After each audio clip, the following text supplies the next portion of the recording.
কেমন আছেন আপনারা সবাই? আশা করি সবাই ভালো আছেন। আমি ভালো আছি আলহামদুলিল্লাহ।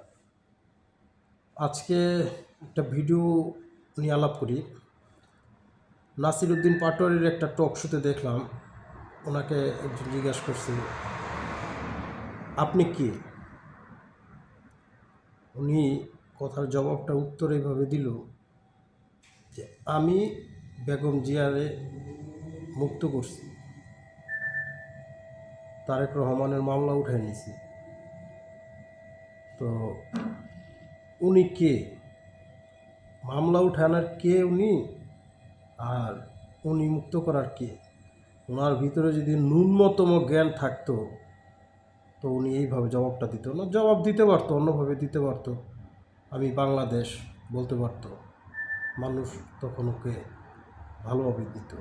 কিন্তু উনি যেভাবে জবাবটা দিল, হ্যাঁ, বিগত সরকারের সময় আওয়ামী লীগ, ছাত্রলীগ, যুবলীগ ওরা ঠিক এইভাবে উত্তর দিত, ঠিক এইভাবেই ওরা জবাব দিত, এইভাবেই ওরা উত্তর দিত।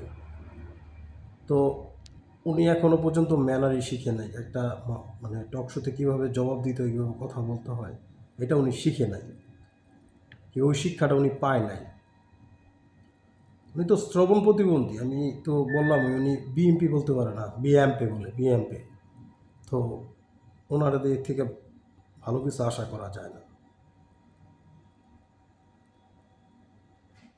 শাহবাগে হাদি ভাইয়ের বিচারের জন্য লোকগুলি অনেক কষ্ট করতেছে শীতের ভিতরে। এটাও জানি যে সরকারের হাতে কিছু নাই, থাকলে হয়তো বা দেশের ভিতরে যদিও থাকতো তাহলে এতদিন বেড়ে যেত গা ওর বিচার। এটা হইতেই হইব, এটা যৌক্তিক দাবি, এই দাবিটা সমর্থন করি।